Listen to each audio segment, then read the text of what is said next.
Hey guys, tonight we're embarking on a journey that's much darker than you've ever imagined. A trip back in time to an era of plagues, gruesome punishments, and gritty pottage. We're diving deep into what life was really like during the Middle Ages. Forget the romanticized castles and chivalry Hollywood sold you. The brutal truth is, you probably wouldn't last a single day, maybe not even a few hours. So, before you get too comfortable, take a moment to hit that like button and subscribe, but only if you genuinely get pulled into what I do here. And let me know in the comments where you're tuning in from and what time it is for you. It's always fascinating to see who's joining us on this time travel tonight. Now, dim the lights.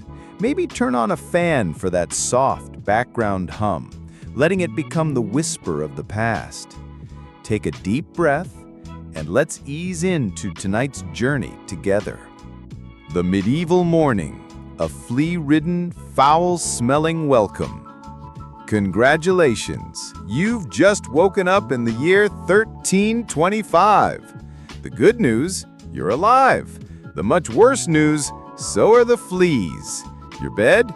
A half-rotted straw mattress stuffed with bugs and hay that smells like a barn floor because 3 months ago, it was a barn floor.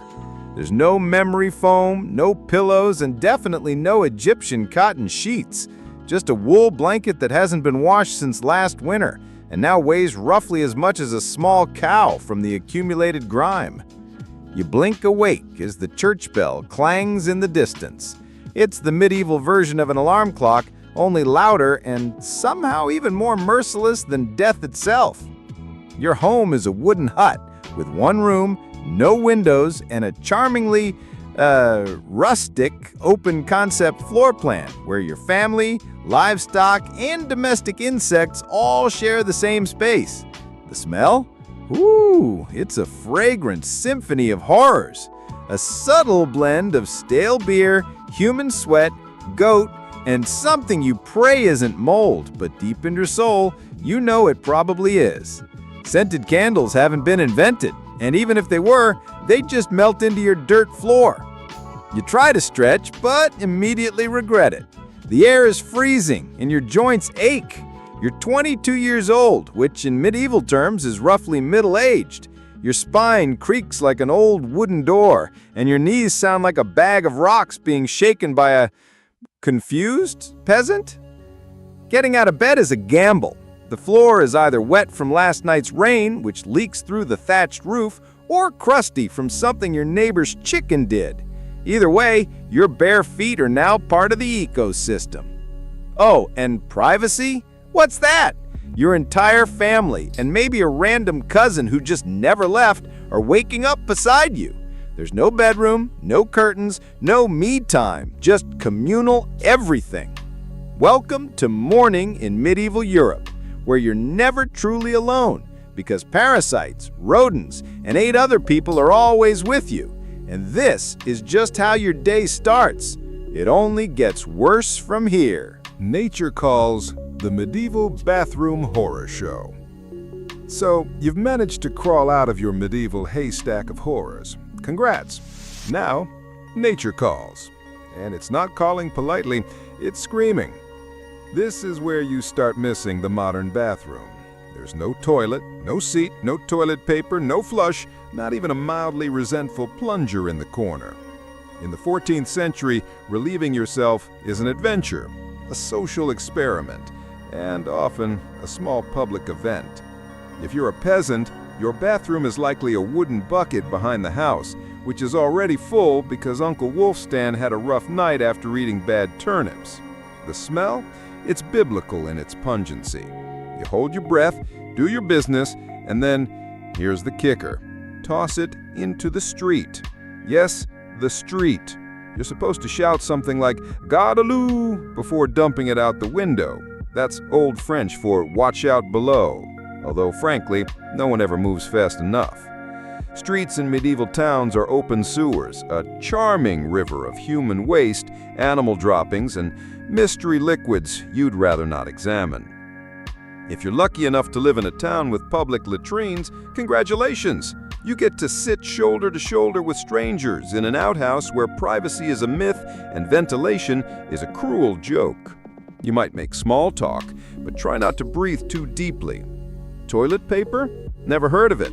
Most people wipe with straw, leaves, rags, moss, or if they're feeling especially indulgent, a scrap of wool. Sometimes nothing at all, which might explain why handshakes weren't popular yet. And if you're in a castle, surely it's better, right? Well, sort of. You might have a garter-robe, a hole in the wall that drops your waist directly into the moat.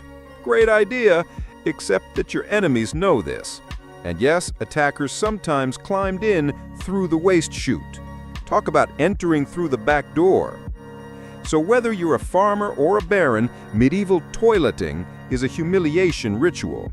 It's cold, it's public, it's dangerous, and it's never not disgusting. One slip on a wet stone path, and you're face first in humanity's leftovers. And you still haven't brushed your teeth, but we'll get to that next. Breakfast of sorrows, a meal to die for. You survived the toilet. You deserve a reward, right? Maybe a nice, warm, delicious, comforting... Sorry, this is medieval Europe. Nothing is comforting here. Breakfast, if you can call it that, is a grim affair. There are no eggs Benedict, no coffee machines sputtering awake, and certainly no avocado toast. You sit down, or squat near the fire, to a wooden bowl of something that looks like it was scraped off a muddy boot. Welcome to your daily ration of pottage. Pottage is a thick, gloopy stew made of whatever you can find. Grains, root vegetables, maybe a few beans if you're lucky. It's been simmering in the same pot for days, sometimes weeks, and new ingredients are just dumped on top of the old ones. It's less of a recipe and more of an ongoing edible experiment. On the side, a hunk of bread so hard it could deflect arrows. It's made from coarse rye or barley flour, often bulked up with sawdust, ground up acorns, or other creative ingredients because wheat is a rich man's fantasy. This loaf is not your friend. You don't slice it, you negotiate with it. What about drinks? You're not sipping orange juice or an oat milk latte, you're drinking beer. Yes, beer. At 6 a.m. Why? Because the water is teeming with parasites and filth. So you start your day with weak ale. Low alcohol, high survivability. Kids drink it too. No one's happy about it, but at least it won't kill you immediately. Want some meat or cheese? Dream on. That's for Sundays and saints' feast days, and only if your lord is feeling generous. Most peasants don't eat meat more than a few times a year. As for fresh fruit, only when it's in season and not already fermented into wine. And don't even think about spices unless you're royalty. A pinch of pepper costs more than your monthly wages. Salt is valuable enough to be locked away. So you chew your gritty bread, gulp your medieval beer, and try not to think about the rat that may have nibbled your porridge in the night. Breakfast doesn't energize you, it just happens to you. And now that you're properly underfed, it's time to work like your life depends on it, because it absolutely does. The garb of grievance. Life without a wash cycle. So, you've eaten your sad medieval breakfast, and now it's time to get dressed. Not that it'll help. Your wardrobe consists of exactly one outfit. One. It's a rough wool tunic or linen shift that you've worn every day for months, possibly years. There's no such thing as seasonal fashion. There's just wear this until it disintegrates or gives you a fungal infection. Underwear optional. If you're lucky, maybe a linen undertunic. If you're not, well, you're going commando under layers of scratchy, sweaty wool, all lovingly stitched together by someone who probably had no idea what a seam was supposed to look like. There's also no washing machine, no soap, and absolutely no dry cleaner in sight. So your clothes are stained, stiff, and scented like a compost pile that's been left to marinate in a pigsty. Even if you wanted to wash them, it's not easy.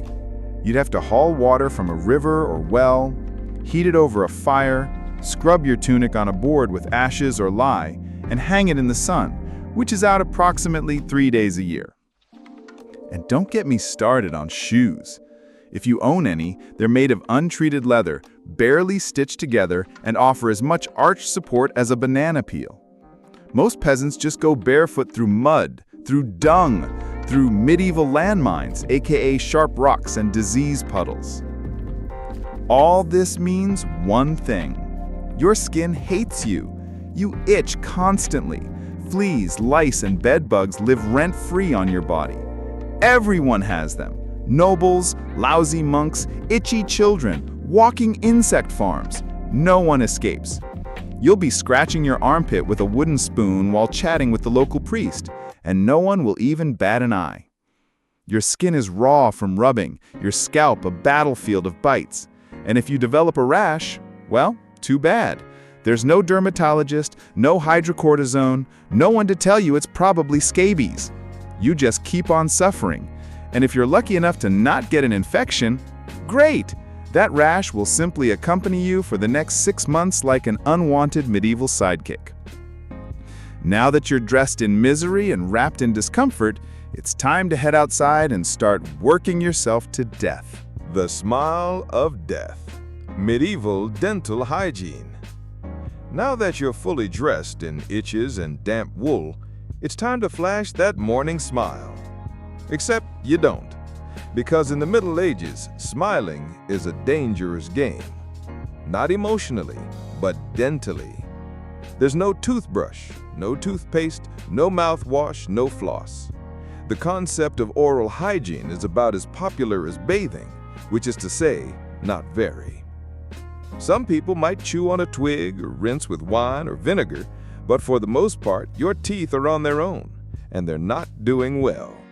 By the time you hit your mid-20s, your smile looks like something pulled from a haunted crypt. Cavities are rampant, gums are swollen, and those aren't just food stains on your teeth, that's decay. You have more rot in your mouth than a medieval root cellar. Sugar, while not yet everywhere, is becoming more common among the rich. Imported at great cost, mostly used in small cakes or to show off wealth. If you're a noble, congratulations, you get to rot your teeth faster than the peasants. If you're poor, you'll do it slowly over time with fermented bread, gritty porridge, and years of hard chewing. Toothaches? Get used to them. They're like medieval weather, always there in the background. The kind of pain that makes you consider praying, drinking, or pulling the tooth out yourself with a pair of pliers. And that's not a joke. That was the actual treatment. Dentists didn't really exist, but barber surgeons did. Yes, the same guy who cuts your hair is also pulling your molars out by candlelight with an iron hook and zero anesthesia. Infected tooth? Hope you like fevers, because without antibiotics, it can easily turn into sepsis and kill you from a toothache. That's right. The same thing that sends us to a pharmacy today could be your funeral in the 1300s. And there's no relief on the social front either. Kissing? Good luck. Halitosis, bad breath, is everywhere. If you're single, you're not judged by your smile. You're judged by your land and your livestock. In short, your mouth is a battlefield, and it's losing the war. Now that your teeth are throbbing, let's head outside, because your real job, the one that will break your back, is just getting started. Back-breaking labor, the endless grind. Time to head to work. Except there's no office, no desk, no coffee break, and no chance of promotion. Your job, if you're like 90% of the population, is simple. Don't die while laboring for someone else's comfort. You're a peasant. Congratulations! That means you work the land that belongs to a lord who probably doesn't remember your name. You rise with the sun and stop only when it disappears behind the trees. Your tools? A wooden hoe, a rusty sickle, and whatever bones are still intact in your body. There's no weekend. There's no clocking out. There's only sunrise to sunset 6 days a week. Some days off, but only if you're not harvesting, fighting off raiders, or praying feverishly for your infected toe to stop turning black.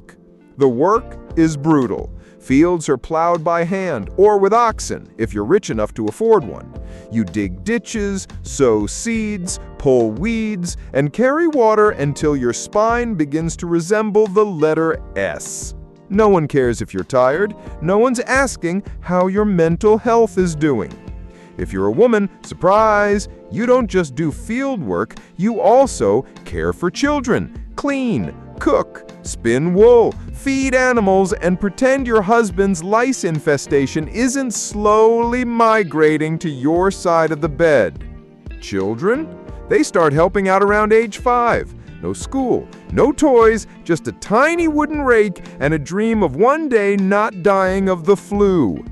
And if you're one of the few who isn't a farmer, maybe you're a blacksmith, a tanner, or a cooper, great. You still work with fire, chemicals, or animal guts all day in poorly ventilated sheds. The pay? Basically survival. The perks? Occasional bleeding. Break a bone? Too bad. Get a fever? Drink some warm beer and keep going.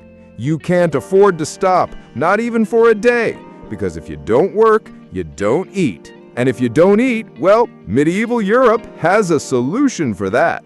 It's called being replaced. So you grip your shovel, ignore the blisters, and keep digging. Because in the Middle Ages, your job isn't a career, it's a slow-motion endurance test. Nature's punishment, the extreme medieval weather. Now that your back is on fire from laboring in the fields, let's talk about the weather. Because in the Middle Ages, temperature is less about seasons and more about ongoing punishment from the sky. Let's start with winter. There's no insulation, no central heating, and no weatherproofing. Just wooden walls with gaps you could throw a chicken through. Your windows are covered with cloth, not glass. The fire in the hearth, nice in theory, but you don't have enough firewood to keep it going because wood is expensive and gathering it from the forest is sometimes illegal. Yes, you can be executed for picking up the wrong stick from the wrong forest. You bundle up in your one damp wool tunic, huddle near the dying embers, and still wake up with your nose frozen. Your feet are permanently cold, often damp. Your fingers so stiff they feel like tiny medieval popsicles. Frostbite isn't diagnosed, it's just called bad luck. Now fast forward to summer. Sounds better, right? Wrong. In summer, your home turns into a clay oven. There's no fan, no cross breeze, and absolutely no deodorant. You sweat through your layers, but you can't remove them because showing too much skin is scandalous and also invites sunburn, insect bites, and social judgment. The flies are out in full force, attracted to your unwashed body and the smell of last week's goat stew that's still fermenting in the corner.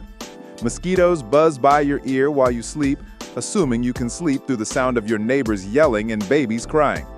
In the fields, the sun bakes you.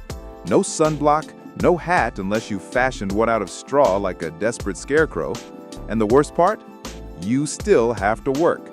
Heat stroke is just called taking a bad turn. So you're either shivering in your own hovel, wondering if your toes will make it to spring, or you're sweating through your only pair of socks while your thighs chafe into oblivion. And the one thing that never changes, no matter the season, your clothes still itch, your food is still terrible, and your next job is still waiting. Welcome to climate control medieval style. There is none. Death in every drop. The perils of medieval water. Feeling thirsty? Need to freshen up? Want to splash a little water on your face to wake up from this damp fever dream of a life? Too bad. In medieval times, water isn't your friend. It's trying to murder you quietly. Let's start with drinking. The nearby stream looks fresh, bubbling and clear, like something out of a fantasy movie. But spoiler alert, it's not. Upstream, someone just dumped a chamber pot into it. And if not that, then a dead pig is probably decomposing in it. Parasites, bacteria, and the entire microbial army of medieval Europe await in every sip. That's why people drank beer. Yes, beer, even children. But before you imagine medieval kids doing keg stands, understand that it was small beer, weak in alcohol, strong in survival. Brewing boiled the water so it was safer than whatever flowed through the town ditch. Wine was another option if you were rich enough to afford it and unconcerned with functioning properly before noon. What about bathing? Surely water was used for cleaning. In theory, yes. In practice, absolutely not. See, back then, people believed bathing actually opened your pores and let disease in. That's right, washing yourself was considered medically risky. You were cleaner, apparently, if you never removed the protective layer of filth caked onto your skin. Communal bathhouses did exist, but they quickly gained reputations as places for gossip, scandal, and sometimes full-on medieval extracurriculars. So naturally, the church got involved and shut many down. Even if you did want to bathe, it was a full production.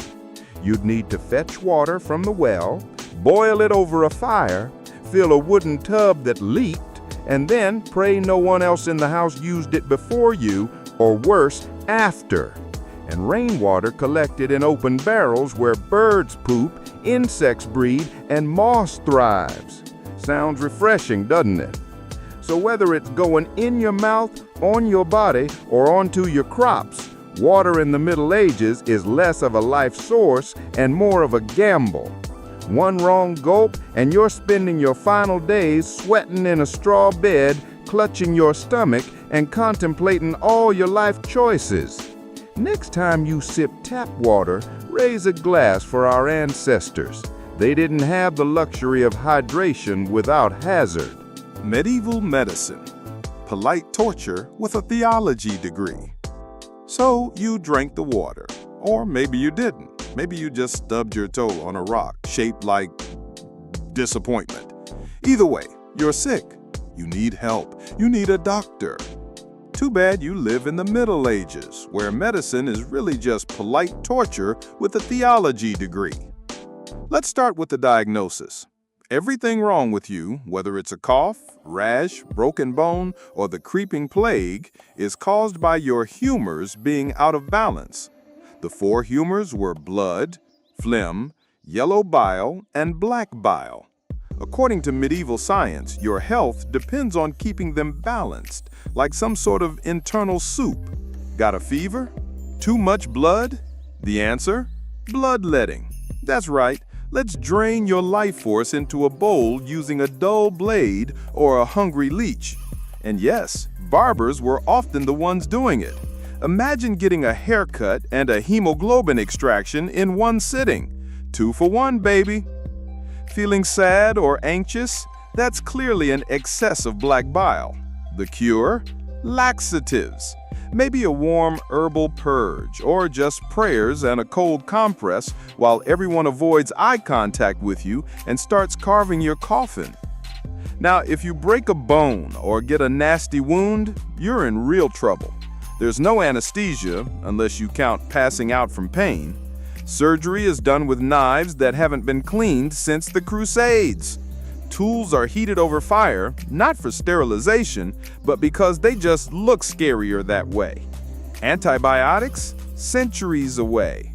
Germ theory? Not invented yet.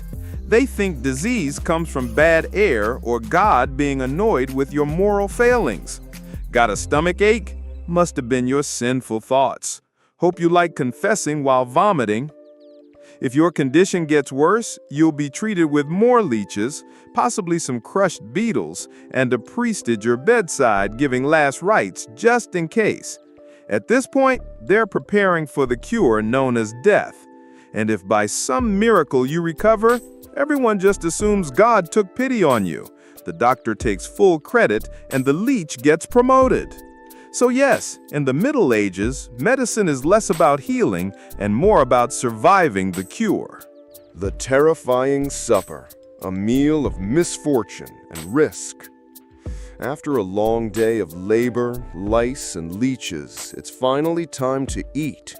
You shuffle back to your hovel, stomach growling, ready for the one joy left in life, a warm meal. Bad news. Your meal is probably trying to kill you. Let's begin with the basics. Food preservation doesn't really exist. There's no fridge, no freezer, just salt, smoke, or the hope that winter air keeps things fresh. Your meat, if you're lucky enough to have any, has been hanging for days, covered in flies, marinated in questionable brine, and possibly shared with a rat or two. Bread is the cornerstone of the medieval diet, but even that isn't safe. In bad harvest years, desperate peasants bulk it up with bark, sawdust, or even clay to make it stretch.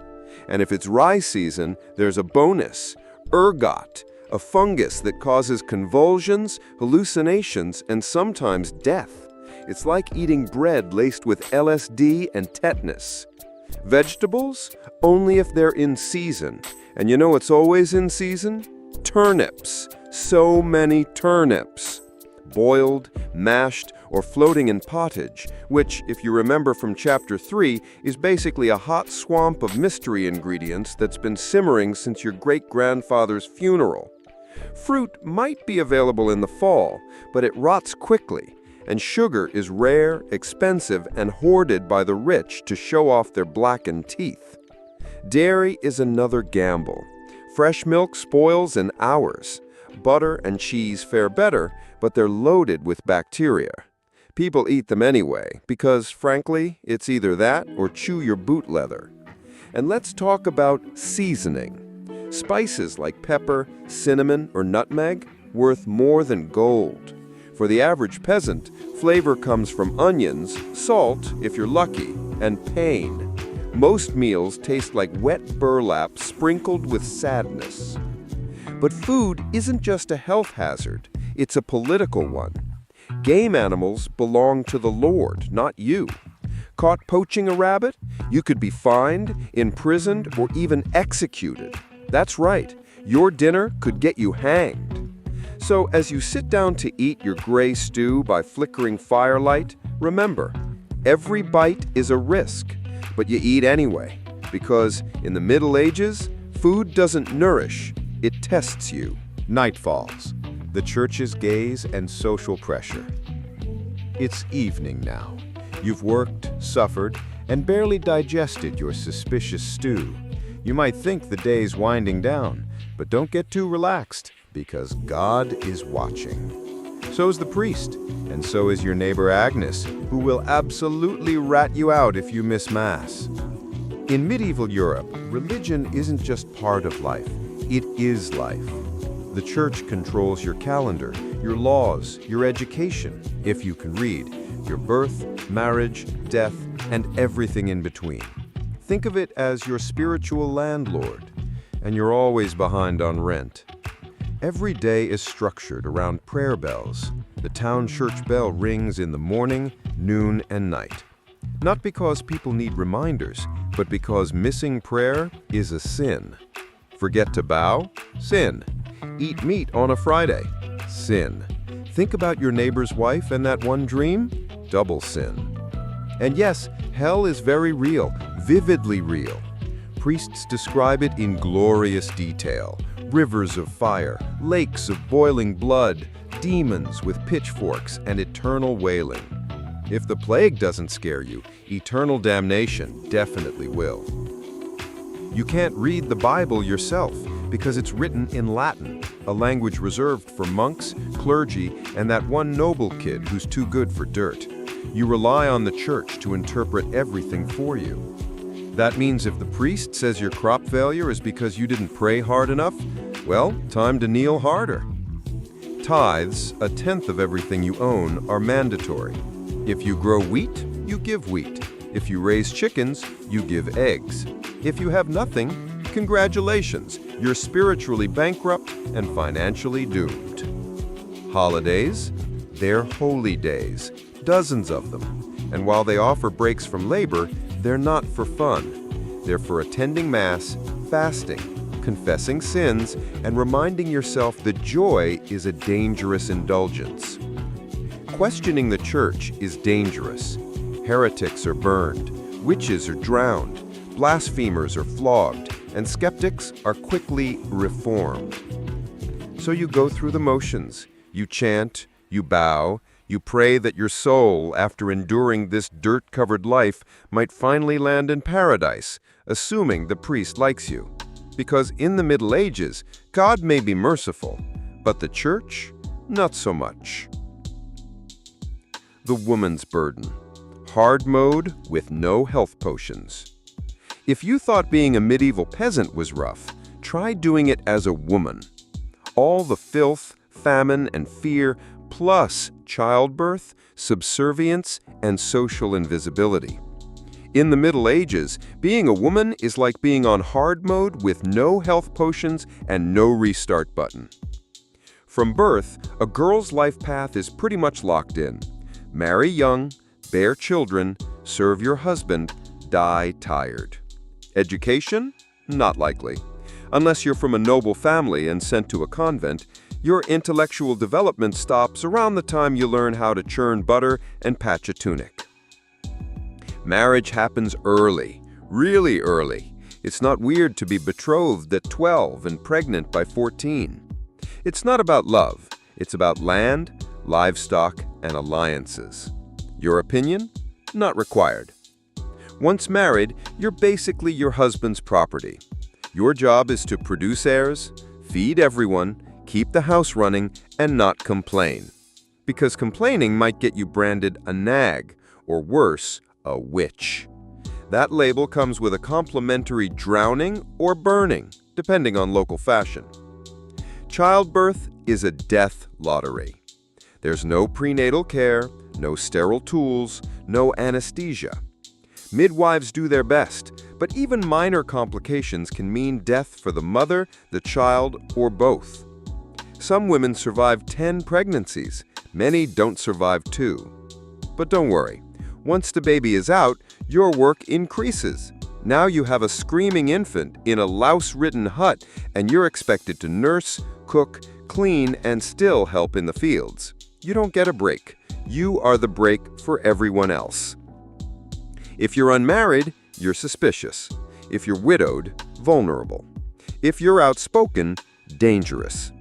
Women who didn't conform were often accused of witchcraft, especially if they had herbal knowledge, a strong personality, or just looked at someone funny on a rainy Tuesday. Even in the church, your role is limited. Nuns lived under strict rules. No speaking without permission, no freedom of movement, and your spiritual worth always ranked below men. In short, if you're a woman in the Middle Ages, you're expected to endure, obey, reproduce, and suffer in silence, ideally while smiling. Because even in a universal suffering, women were somehow expected to suffer gracefully. Violence unleashed when justice was a performance art. So far, you've battled filth, starvation, social injustice, and possibly a goat. But just when you think your day can't get any worse, here comes violence. Loud, bloody, and often completely acceptable by medieval standards. Let's be clear, the Middle Ages were not peaceful. The idea of law and order mostly meant hope the local lord isn't in a bad mood. Violence is everywhere. In the home, in the streets, on the battlefield, in church disputes, and sometimes in line at the communal bread oven. Crime is common, punishment is brutal, and justice is more performance art than protection. Steal a loaf of bread, you could lose a hand. Accused of lying, your tongue might get pierced. Gossip too much? Meet the scold's bridle, a metal mask strapped to your head with a bar in your mouth for correction, of course. Let's say you're accused of something serious: heresy, theft, witchcraft. How do you prove your innocence? By being tortured, obviously. Welcome to trial by ordeal. One version, you stick your hand in boiling water to retrieve a stone. If it heals without infection in 3 days, you're innocent. If not, you're guilty. Another option, you're tossed into a river. If you sink, you're innocent and probably dead. If you float, you're guilty and will be punished anyway. It's like a medieval game show where the prize is survival and the host is actively rooting against you. And if you're sentenced to death, that's a public event. Executions are performed in front of cheering crowds. Hangings, beheadings, burnings. Sometimes people bring snacks. It's the medieval equivalent of cable TV. Domestic violence? Completely normal. Husbands were allowed, even expected, to discipline their wives and children. Street fights? Commonplace. You could be beaten just for looking the wrong way at a noble's force. And war? Always simmering. Local feuds, territorial disputes, religious crusades. Someone's always marching off to stab someone else in the name of honor, God, or boredom. Violence isn't a breakdown of society in the Middle Ages. It is society. Everyone lives with the constant knowledge that life is fragile, justice is arbitrary, and your neighbor might bash your head in over a pig. So walk carefully, keep your eyes down, and never trust anyone with a club. The unglamorous end, death, in the medieval era. At this point, you've made it through the lice, the leeches, the laundryless misery, and the looming threat of public disembowelment. But now comes the final chapter of most medieval lives, an early and unglamorous death. If you're alive and still breathing past the age of 40, you're practically a celebrity. You might even be referred to as the Old One, which is less of a nickname and more of a statistical miracle. Let's break it down. The average life expectancy hovers around 30 to 40 years, but that number is dragged down heavily by infant mortality. Nearly half of all children died before reaching age 5. Disease, malnutrition, or one bad winter was all it took. No vaccines, no antibiotics, no hope. If you survived childhood, you entered adulthood already exhausted. Work began as soon as you could walk upright, and by 25, your joints creaked like a monastery door. You might be missing several teeth, a finger, and most of your original optimism. Women faced a particularly deadly gauntlet, childbirth. It was one of the leading causes of death for medieval women. No pain relief, no medical intervention, just prayer, hot water, and someone holding your hand while you bled out on a straw-stuffed cot. For men, the dangers were different but equally relentless. Farming accidents, infections from minor wounds, a neighbor's drunken rage, a crusade gone sideways. Even walking to the market could be risky if you crossed paths with a bored bandit or an angry tax collector. Death could also come quietly from the plague, which turned cities into cemeteries overnight, or from famine, which could last entire seasons, thinning out entire villages, or from bad luck, like eating spoiled grain and spending your final hours hallucinating and screaming at the walls. And funerals, you were lucky if you got one. Bodies were often buried quickly to avoid disease. No embalming, no polished coffins, just a hole, a few murmured prayers, and a shallow mound of earth if there was enough space left in the churchyard. So yes, in medieval times, life was brutal, short, and constantly under siege by death in all its casual forms. You didn't retire, you just simply stopped showing up. The medieval dream dies. A modern thank you. So, how's your day been? You've woken up in filth, relieved yourself into a bucket, brushed your teeth with wishful thinking, nearly passed out from hunger, worked until your spine cried for mercy, scratched your way through itchy wool, prayed to not get plague, and barely dodged a public execution for owning a squirrel. Welcome to a single day in medieval Europe. Still dreaming of becoming a knight? Think again. That romanticized version of the Middle Ages, gallant swordsmen, noble ladies and towers, heroic battles and feasts and candlelight great halls, it's a myth polished by fairy tales and fantasy books. In truth, the medieval world was gritty, cruel, and deeply unfair. Hierarchy was everything. If you were born poor, you stayed poor. If you were born rich, congratulations, you had a better chance of surviving. But you were still one bad soup away from dysentery and a hasty burial. Even the nobles weren't immune to misery. Castles were drafty stone refrigerators filled with fleas, smoke, and politically motivated marriages. Sure, you had a fur cloak and a goblet of wine, but also a 50% chance of dying in a skirmish or from an infected splinter. Not exactly luxury. The simpler times weren't simple. They were relentless. Everything took longer. Everything hurt more. Everything from childbirth to chewing came with consequences. Life was survival, not leisure. And if you did find a quiet moment to think, to dream, to imagine something better, there wasn't much you could do with it. No upward mobility, no modern medicine, no internet to Google, "What's this weird rash?" You lived, suffered, worked, and died within a 10-mile radius of where you were born. But here's the wildest part. Through all of this, people still laughed, sang songs, told stories, fell in love, and found meaning. Not because life was easy, but because humans are stubborn like that. Even in the darkest chapters, they made space for light.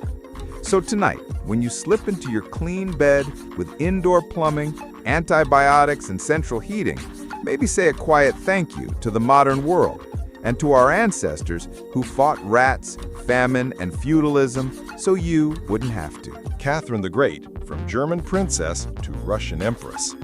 Long before she was Catherine the Great, Empress of all Russia, mistress of reform and icon of ambition, she was simply Sophie.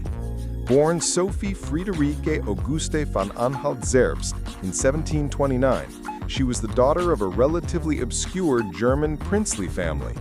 Her tiny duchy in Pomerania offered little in terms of power, but Sophie herself, she had something no title could provide: razor-sharp intelligence, relentless charm, and a quiet, burning hunger for greatness. Her upbringing was strict. Her mother, Johanna, was cold and calculating, not a warm, nurturing figure, but a social climber obsessed with status. Sophie's father, a Prussian officer, was more distant than disciplinary. From a young age, Sophie learned to walk the fine line between obedience and cunning. She read voraciously, spoke multiple languages, and learned how to observe a room before speaking in it, skills that would soon become survival tools in one of Europe's most brutal courts. When the Russian Empress Elizabeth Petrovna began searching for a wife for her heir, Grand Duke Peter, she looked beyond Russia's borders. Peter himself was of German descent, and Empress Elizabeth believed a foreign bride, pliable and grateful, would be easier to control. Sophie fit the bill perfectly. Noble blood, Lutheran faith, which she'd be forced to abandon, and a reputation for both grace and humility. At just 14 years old, Sophie was summoned to Russia. She arrived in the freezing capital of St. Petersburg in 1744, wearing thin German fabrics and a diplomatic smile. Her mother pushed her forward like a chess piece. Sophie, however, had her own game in mind. To become acceptable in Russian society, she converted to Orthodoxy, taking the name Ekaterina Alexeyevna, Catherine. The ceremony was public, symbolic, and life-altering. She wasn't just changing religions, she was burning the bridge behind her, stepping into a foreign empire with no way back. No one watching that quiet teenage girl in a fur-trimmed coat could have predicted what would come next: betrayal, revolution, enlightenment, and empire. But from the moment Sophie stepped foot in the Russian court, she stopped being a pawn and began planning how to become a queen. The marriage of imprisonment and the bloodless coup. Catherine's marriage to Grand Duke Peter was meant to secure her place in Russian royalty, but from the very beginning, it felt more like a cage than a crown. Peter, heir to the Russian throne, was not the dashing prince of fairy tales. Awkward, immature, and obsessed with toy soldiers, he was far more interested in playing war games in his chambers than governing an empire or showing affection to his new wife. Some accounts even suggest he refused to consummate the marriage for years. He idolized Frederick the Great of Prussia and resented the Russian court that had adopted him. In contrast, Catherine embraced Russia with a fierce determination. She learned the language, studied its history, and memorized Orthodox rituals. She wanted to belong. Peter wanted to escape. This mismatch wasn't just emotional, it was political. The Russian court was a viper's nest of gossip, paranoia, and brutal power games. Empress Elizabeth still ruled with absolute authority, but her health was in decline. Everyone knew a transition was coming, and everyone had an agenda. Catherine was watched constantly. Her letters were read, her friendships monitored, and her every move scrutinized. She couldn't trust her husband, her mother, who was still whispering in her ear on behalf of foreign interests, or even her servants. In this world, alliances could turn into accusations overnight. But Catherine was no fool. She learned to play the court's games quietly, cultivating allies in the shadows. She charmed military officers, made friends with scholars, and developed a reputation for dignity and restraint, a stark contrast to her husband's childish tantrums and open contempt for Russian traditions. Behind closed doors, Catherine began reading Enlightenment thinkers like Voltaire and Montesquieu. While others saw her as a young consort, she was building a vision not just for herself, but for Russia, a nation of strength, education, and reason. But there was one problem. The longer Peter lived, the longer Catherine remained in limbo, a powerless wife to a man unfit to rule. So she waited, observed, and planned. She knew the Russian throne wouldn't be inherited, it would have to be taken. In 1762, after nearly 2 decades of waiting, watching, and quietly maneuvering, Catherine saw her moment and seized it with breathtaking precision. Empress Elizabeth had died, and Peter, now Peter III, was finally Tsar. But his reign began unraveling almost immediately. In just a few short months, Peter alienated the church, offended the nobility, insulted the army, and lavished praise on Prussia, Russia's longtime enemy. He reversed key policies, humiliated the clergy, and talked openly about divorcing Catherine to marry his mistress. The court, already wary of his erratic behavior, turned cold. The army, filled with generals loyal to Catherine, grumbled in corridors. Even ordinary Russians, devout and patriotic, saw Peter as a foreign puppet who mocked their traditions. Catherine, watching all this unfold, made her move. In July of that same year, while Peter was away at his summer palace, Catherine launched a bloodless coup d'état. Supported by key military officers, including her lover Grigory Orlov and his influential brothers, she rode through St. Petersburg in full regalia, was proclaimed Empress Catherine II, and won the allegiance of the powerful Imperial Guard. Peter, caught off guard and without allies, surrendered within days. He was taken into custody and shortly after found dead under mysterious circumstances. Officially, it was reported as a hemorrhoidal colic. Unofficially, it was murder. Catherine was now empress, not by birth, not by marriage, but by will, wit, and audacity. It was unprecedented. A foreign-born woman with no legitimate claim had taken the Russian throne without a single battle. But her real challenge was just beginning. She had to transform that bold grab for power into a lasting legacy. Would Russia accept her? Would the nobility respect her? Could she hold the empire together without falling victim to the same fate as her husband? Catherine understood that power gained through intrigue could be lost just as easily. She needed to rule not as a schemer, but as a visionary. And so began her transformation from a careful conspirator to a reforming empress, one who would redraw borders, embrace the Enlightenment, and redefine what it meant to be a woman in power. The reign of enlightenment and expansion, shaping an empire. Once Catherine had the crown, she could have rested on her power, but she didn't. She had something bigger in mind than simply sitting on a throne. She wanted to transform Russia, and not just militarily or politically, but intellectually. While Peter had worshipped Frederick the Great and toy soldiers, Catherine idolized Voltaire, Diderot, and the bold thinkers of the Enlightenment. She believed in reason, progress, education, and the role of a monarch as a servant of the people, even if she herself ruled with absolute authority. Catherine didn't just read Enlightenment philosophy, she lived it. She corresponded directly with Voltaire for over 15 years, flattering him while defending her autocracy.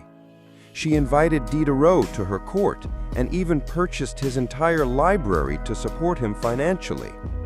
Behind closed doors, she pored over legal texts, debated reforms, and crafted policies to modernize the empire. Her early reign was filled with efforts to codify Russian law. She formed the Legislative Commission in 1767, an ambitious project intended to rewrite the entire legal code of Russia. Catherine's own nakaz, instruction, was a political manifesto in disguise, one that spoke of equality before the law, the dangers of torture, and the responsibility of rulers to serve the common good. For an empress in 18th century Russia, it was radical. But Enlightenment ideals had to survive the realities of Russia, a vast, feudal, deeply conservative land ruled by nobles who liked their serfs exactly where they were, beneath them. Catherine knew this. While she advocated reform, she moved carefully. She abolished some forms of torture, expanded access to secular education, and built schools and libraries. But she also reaffirmed the nobility's control over their serfs to keep them loyal. This was Catherine's balancing act, a philosopher queen in public, a practical empress in private. She walked a tightrope between ideology and survival, between the shining salons of Paris and the gritty politics of Moscow. Her vision for Russia was bold, but always calculated. In many ways, Catherine wasn't trying to make Russia European. She was trying to make Russia modern, on her terms. And that meant reform, yes, but with an iron hand in a velvet glove. Catherine wasn't content with reforming Russia from within. She wanted to expand it outward, to make it an empire worthy of fear, admiration, and envy. Where Peter the Great had opened a window to the west, Catherine aimed to knock down the walls. Under her leadership, Russia's borders stretched wider than ever before. She waged wars not just to defend her crown, but to reshape the map of Europe. One of her most significant campaigns was against the Ottoman Empire. These wars, fought in waves throughout the 1760s and 1770s, weren't just about territory, they were about influence. Catherine saw herself as the liberator of Orthodox Christians living under Muslim rule and as the rightful protector of Eastern Europe. Under generals like Alexander Suvorov and Grigory Potemkin, Russia captured key regions including Crimea, the northern coast of the Black Sea, and access to warm water ports, something Russian czars had coveted for generations. These victories weren't just military, they were symbolic. With each conquest, Catherine sent a message. Russia was no longer the distant, backward cousin of Europe. It was a continental force. She also turned her gaze westward. In a series of deals and diplomatic maneuvers, Catherine participated in the partitions of Poland, carving up the struggling Polish-Lithuanian Commonwealth along with Austria and Prussia. By the end of the Third Partition in 1795, Poland was erased from the map, and Russia claimed vast new lands and millions of new subjects. But Catherine didn't just conquer with armies, she colonized with ideas. New cities were built, trade routes were expanded, German settlers were invited to cultivate Russian farmland. The empire became a mosaic, from the icy Baltic to the sun-drenched shores of the Black Sea. And through it all, Catherine remained the central force, reading reports, issuing orders, and personally overseeing the shape of her expanding empire. Critics would accuse her of being power-hungry, even imperialistic. But to Catherine, expansion wasn't ambition, it was destiny. A great ruler, she believed, was measured not just by ideas, but by borders. She didn't just want to rule Russia, she wanted to remake it as a civilized empire, feared by its enemies, respected by its peers, and loyal to her alone. Behind palace doors, love, scandal, and revolutionary intellect. For all her brilliance and power, Catherine the Great was just as famous for what went on behind palace doors. And no, not all of it was whispered in libraries. Catherine's private life became one of the most talked about aspects of her reign. She had lovers, not just one or two, but a carefully curated parade of them, many decades younger, often handsome and sometimes politically influential.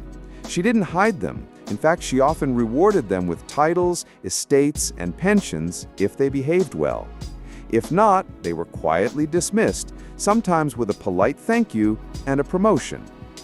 Among the most important of these lovers was Grigory Potemkin, a man as brilliant as he was bold. Their relationship blurred the lines between romance, politics, and partnership. Some historians believe they may have even married in secret. Together, they shaped military campaigns, colonization projects, and the transformation of southern Russia. Potemkin wasn't just a lover, he was her co-ruler in many ways. Still, Europe couldn't look past the scandal. Gossip swirled. Satirical pamphlets painted her as lustful, insatiable, even unhinged. And after her death, the rumors only got worse, the most infamous being the completely false and grotesque tale involving a horse sprayed by her enemies to smear her legacy. But why the obsession? Simple. Catherine was a woman who wielded power unapologetically. And in a world where female rulers were expected to be either saintly virgins or tragic figures, she refused to play the role. She lived, loved, and ruled on her own terms, and that made her dangerous. Ironically, while her critics painted her as immoral, Catherine herself was deeply philosophical about love and sexuality. She believed pleasure was a natural part of life, and that personal relationships didn't have to threaten public responsibility. She separated emotion from governance, a feat few male rulers managed. In reality, her liaisons were often strategic. She surrounded herself with men who were loyal, capable, and politically useful. And when they ceased to be, she let them go, usually with a smile and a generous retirement. Catherine's love life didn't weaken her rule. It was part of her strategy, a blend of passion and power that made her unforgettable, envied and feared. Rebellion and lasting legacy. Pugachev's revolt and Catherine's greatness. For all her charisma and control, Catherine's reign was not without peril. And in 1773, that peril came in the form of a bearded Cossack named Yemelyan Pugachev. He was no ordinary rebel. Pugachev claimed to be none other than Peter III, Catherine's dead husband. According to him, he had survived the coup and now returned to reclaim the throne from the German usurper. It was absurd. Peter was long gone. But to Russia's oppressed and exhausted lower classes, the claim didn't need to be true. It just needed to offer hope. Pugachev promised liberation, an end to serfdom, lower taxes, and land for the common people. His words lit a fire across the Volga River region, especially among Cossacks, peasants, and old believers. In a time when the gap between nobles and serfs had widened brutally, his promises sounded like salvation. The Pugachev rebellion became the largest peasant uprising in Russian history. Towns were taken, fortresses fell, nobles were slaughtered. For a terrifying moment, it seemed as if the empire itself might fracture. Catherine was shaken. This wasn't a foreign war she could win with cavalry and treaties. This was a revolt from within her own people, rising against the system she ruled. But Catherine didn't panic. She acted.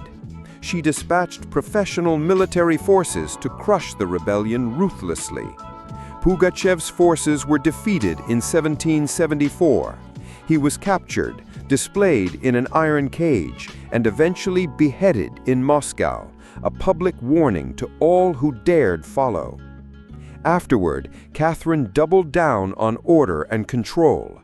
Her dreams of liberating the serfs quietly faded into silence. The rebellion had shown her the limits of enlightenment in a country still shackled by feudalism. She now leaned harder on the nobility, who offered loyalty in exchange for absolute control over their serfs. This was a turning point. The empress who once quoted Voltaire now prioritized stability over philosophy. Reform became cautious. Surveillance increased.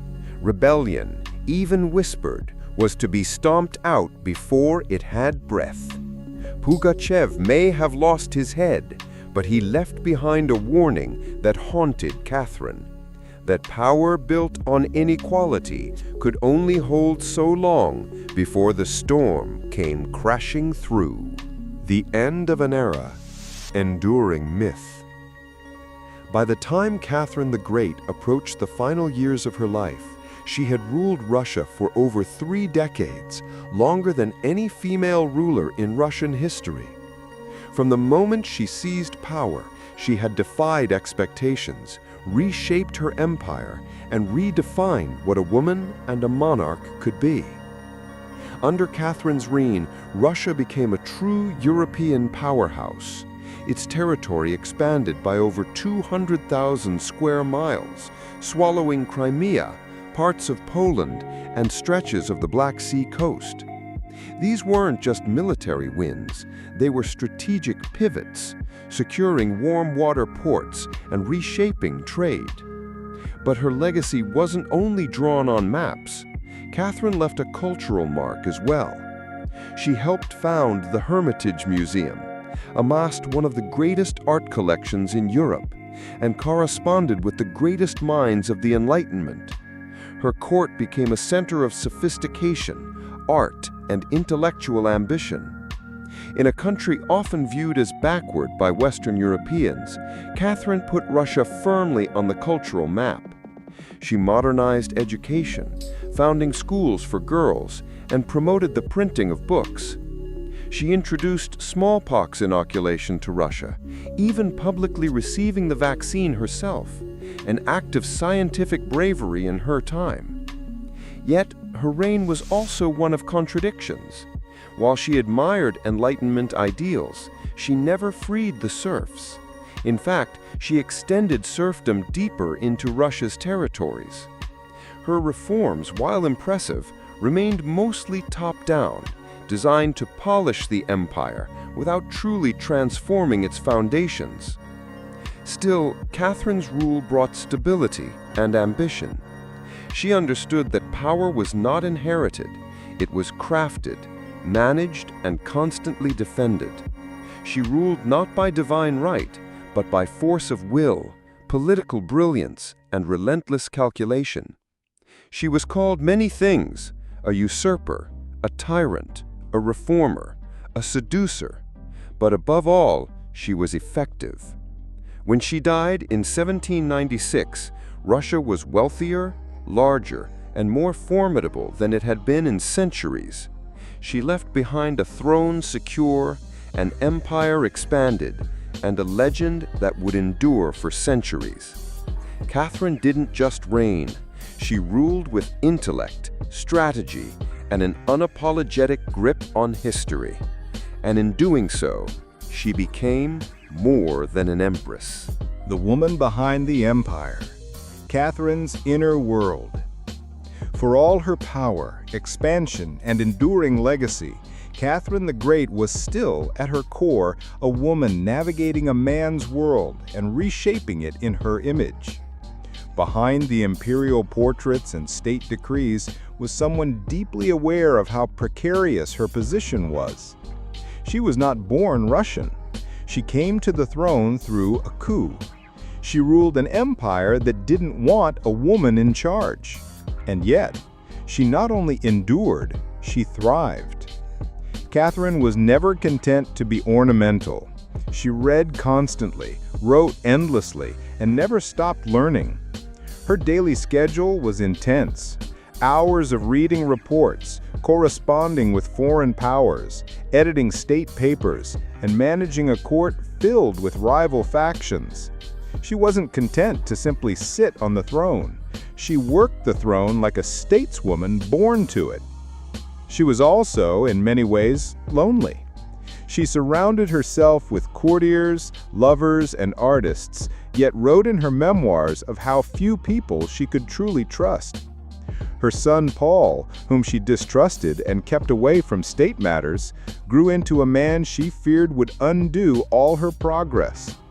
Her greatest emotional partnership with Grigory Potemkin faded into deep friendship, but his death in 1791 left a wound that never truly healed. Catherine crafted her image carefully. She understood the power of narrative and wielded it better than most monarchs of her age. She posed as Mother of Russia, enlightened monarch, warrior empress, and lover of the arts. But beneath those roles was a woman who had endured rejection, betrayal, scandal, and rebellion, and kept going.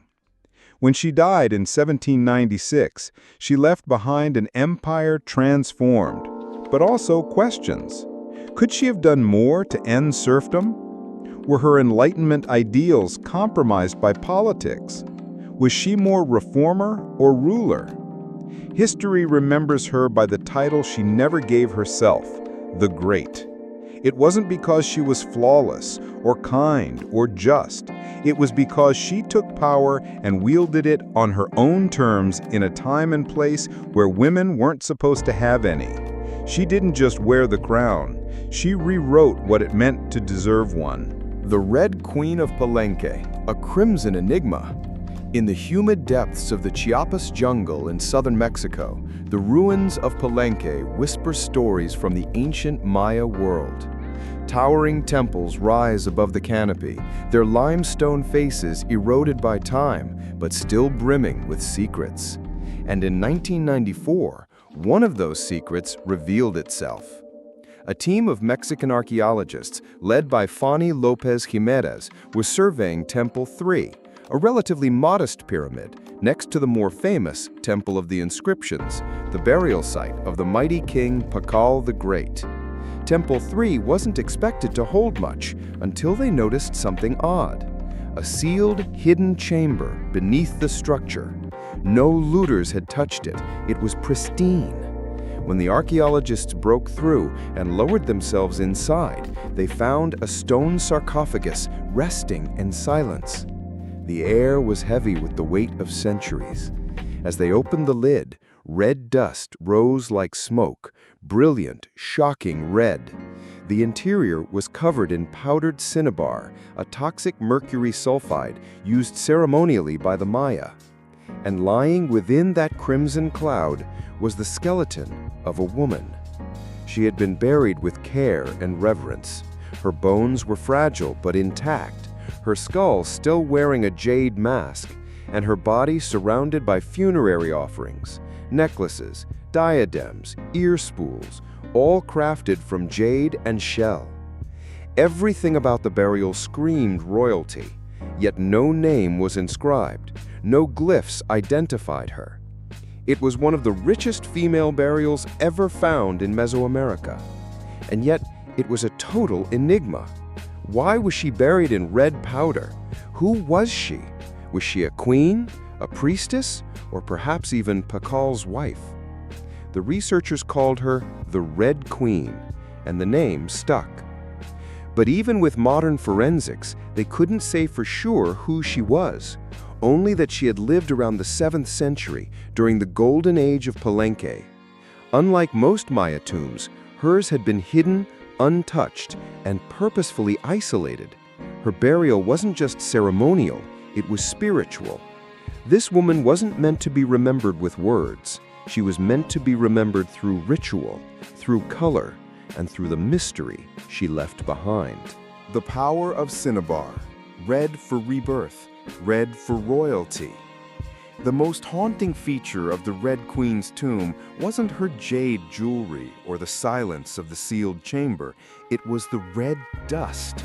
A thick layer of powdered cinnabar covered everything: the sarcophagus, the walls, her bones, even the offerings around her. It clung like blood to stone.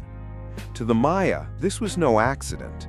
Cinnabar, made from crushed mercury sulfide, was one of the most sacred and dangerous substances in the ancient world.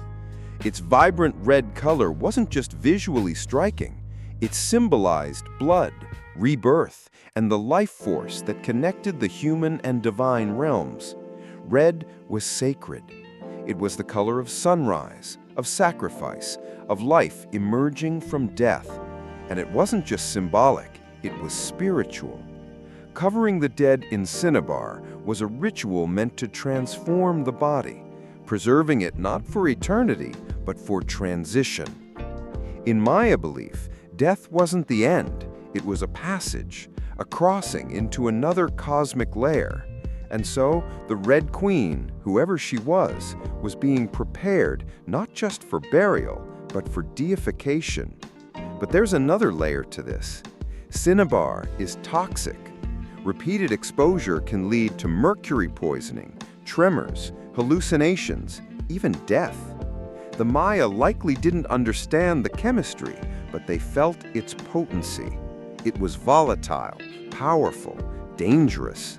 To bathe the corpse in it was to declare this person was no ordinary mortal. In Palenque, very few were buried with cinnabar. Pakal the Great, the mighty king whose pyramid dominates the site, was one. His body, like hers, was also saturated in the red powder. That detail alone drew speculation. Was the Red Queen his wife, his mother, or someone of equal divine status? Her skull had been placed on a layer of jaguar skin, another sacred symbol. Around her, bone needles, obsidian blades, and miniature jade figurines hinted at rituals performed either during her life or in her honor at death. Every part of her burial told a story without words, a story of power cloaked in secrecy. A woman prepared to cross into the underworld, not in silence, but in ceremony, drenched in the color of sacrifice. Treasures of the Underworld, a soul's journey. Surrounding the Red Queen's crimson-drenched remains was a world of silence, broken only by the gleam of jade, shell, and obsidian. These were not mere ornaments, they were offerings, each one carefully chosen to accompany her on the journey to the Maya afterlife, the Xibalba. At her sides were jade necklaces, heavy and cold, their polished surfaces still radiant after 1,300 years underground. Jade was not just beautiful, it was sacred. The Maya considered it a symbol of eternal life. It represented the green of maize, the vitality of the jungle, and the breath of the gods. Only the elite were buried with jade. For the Red Queen, it covered her chest, wrists, and ears, a clear sign that in life she wielded influence, perhaps even divine favor. One of the most haunting objects was the jade funerary mask placed delicately over her face. Unlike the golden death masks of Egypt, this one was subtle, constructed from dozens of tiny mosaic tiles arranged to mimic the contours of her skull. The mask served a ritual function to protect the soul, to preserve identity, and to present her as divine in the eyes of the gods. Scattered near her bones were bone needles, obsidian blades, and shell artifacts. These could have been tools of ritual or symbols of her status as priestess, healer, or royal matriarch. One bone pin was engraved, faint but purposeful, a small echo of her voice lost to time. At her feet and along the edges of the tomb were ceramic vessels, still sealed, likely once filled with offerings, food, drink, or incense to sustain her spirit beyond death. The Maya believed the afterlife was a journey, dangerous, layered, filled with challenges. These items weren't luxuries, they were necessities. The tomb feels intimate, not overloaded, but intentional. There was no gold, no chariots, no pomp, just items chosen with spiritual weight. It was a map for the soul. Through these treasures, we glimpse how the Maya understood death, not as finality, but as a transition of power. The Red Queen wasn't buried to be forgotten. She was being prepared to ascend. The nameless queen. Who was she? For all the grandeur of her tomb, the Red Queen left behind one haunting void. No name. No inscriptions adorned her sarcophagus. No glyphs on the walls identified her. She was clearly someone powerful, but who? From the moment her tomb was opened, scholars began trying to connect the dots. The most compelling theory, that the Red Queen was Ix Skagbu Ajau, the wife of Kinich Yanab Pakal, known today as Pakal the Great, the most famous ruler of Palenque. Ix Skagbu Ajau was more than just Pakal's consort. She was born into nobility and married into Palenque's royal dynasty at a young age. She bore at least 3 sons, all of whom held high status, and she played a key ceremonial role during her husband's reign.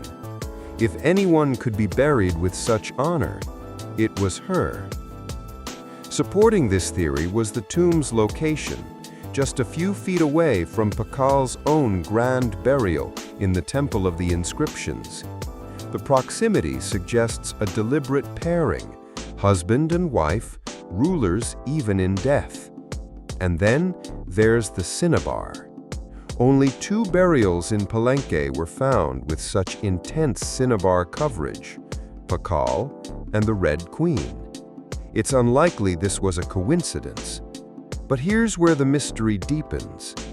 DNA tests were conducted on both sets of remains in hopes of confirming the connection, but the results were inconclusive. The woman's bones showed no direct maternal link to Pakal, but that didn't rule out a spousal relationship. After all, marriage does not require shared blood. Some have argued she could have been Sakkuk, Pakal's powerful mother, who ruled Palenque before he came of age. Others suggest she may have been a high priestess, or a sister, or a royal ancestor whose name has simply been lost to history's erosion. Still, the evidence points most strongly to Ix Skagbu Ajau, a queen by title, a mother of kings, and a spiritual counterpart to Pakal. The lack of a name may not be an oversight. It may have been intentional. In Maya cosmology, the soul lived on not through monuments, but through ritual, symbol, and the whispers of the earth. And so the Red Queen remains suspended between legend and truth. A woman who ruled, remembered not in stone, but in scarlet and silence. The power of Maya women, more than just consorts. To understand the Red Queen, we must understand the world she came from, a world where Maya women, especially royal ones, held more influence than many realize. In Maya civilization, politics was often a family affair. Royal women weren't merely passive consorts, they were diplomats, priestesses, and power brokers. They conducted rituals, sponsored temples, and played crucial roles in maintaining dynastic legitimacy. Their bloodlines were political capital, used to forge alliances and secure claims to the throne. Take Sakkuk, for example, the mother of Pakal the Great. When the throne of Palenque was left vacant, she took power herself and ruled as queen regent until her son came of age. She wasn't a placeholder, she was a ruler in her own right, issuing decrees and overseeing construction projects. Without her, Pakal may never have risen at all. And she wasn't an anomaly. Across the Maya world, in places like Yaxchilan, Naranjo, and Calakmul, inscriptions show women performing major ceremonies, engaging in warfare diplomacy, and sometimes ruling outright. They were often portrayed in stelae and murals, dressed in elaborate headdresses and regalia, standing beside kings as equals, or sometimes above them. Their words were carved in glyphs, their names were remembered, until they weren't. By the time Spanish conquistadors arrived centuries later, much of that memory had eroded. The colonial lens saw native women as silent figures in a male-dominated world. But the archaeology tells a different story, one of complex gender roles where power was negotiated, not simply inherited. This context casts the Red Queen in a new light. She may not have ruled in name, but her burial, rich, sacred, and positioned beside Pakal, suggests she was a central pillar in the royal order. Her jade mask wasn't just decoration, it was a symbol of identity, of power held in life and protected in death. Her bloodline may have been the very glue that held Palenque's dynasty together. In Maya civilization, a queen wasn't just a queen. She was a keeper of sacred lineage, a voice in ceremony, and often the bridge between gods and men. The Red Queen may be nameless, but in her world, she was never voiceless. The architecture of eternity, a tomb's silent story. The Red Queen wasn't just buried with treasures. She was buried in architecture rich with purpose, layered with Maya cosmology, ritual symbolism, and intentional design. Her tomb wasn't merely a grave, it was a gateway to eternity. Her body was discovered inside Temple 3, one of the smaller pyramids within the heart of Palenque. Yet its proximity to the Temple of the Inscriptions, the resting place of Pakal the Great, is telling. These temples weren't built randomly. Their positioning was sacred, guided by astrology, myth, and dynastic legacy. Temple 3 rises modestly compared to its grand neighbor, but it hides something even more intimate, a sealed crypt, untouched by looters, perfectly preserved. It was constructed deep within the temple's core, accessible only by a steep, narrow staircase. The descent into her tomb feels almost symbolic, a ritual journey downward into the underworld. The chamber itself is stark, made of cut stone, sealed tightly for over 1,300 years. No glyphs or murals cover the walls, no ornate carvings tell her story. But perhaps that silence is intentional. This was a space not for the living to interpret, but for the dead to transform. At the center, her sarcophagus sits like an altar crafted from limestone. It echoes the grand stone coffin of Pakal next door. While Pakal's lid is famously engraved with scenes of cosmic rebirth, the Red Queen's tomb is more subdued. The focus is inward, on the body, on the cinnabar, on the ritual of death itself. And yet there are subtle architectural cues that hint at meaning. The tomb is aligned east to west, a symbolic path mirroring the sun's journey from life to death. The chamber is small but powerful. It feels deliberate, personal, a sacred enclosure for someone revered. Maya temples were cosmological tools, bridges between the heavens, the earth, and the underworld. To be buried in one was to be elevated beyond the human realm. The Red Queen's eternal home wasn't an afterthought. It was a carefully constructed shrine, a place where death became transformation.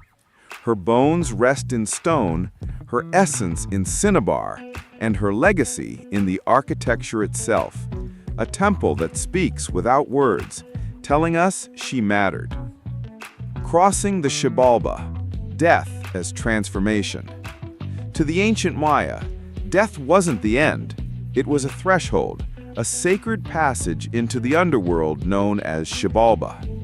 And for someone like the Red Queen, this crossing was not only spiritual, it was political, cosmological, and deeply ritualized. Burial rituals were carefully choreographed events, rooted in myth and meant to guide the soul through the treacherous layers of the underworld. Maya texts and iconography tell us that Xibalba was no peaceful afterlife. It was a maze of darkness, rivers of blood, trials, and gods of death. Only those properly buried, ritually prepared, and spiritually equipped could make the journey successfully. The Red Queen was buried, wrapped in cinnabar, encased in stone, and surrounded by offerings, all signs of an elite burial.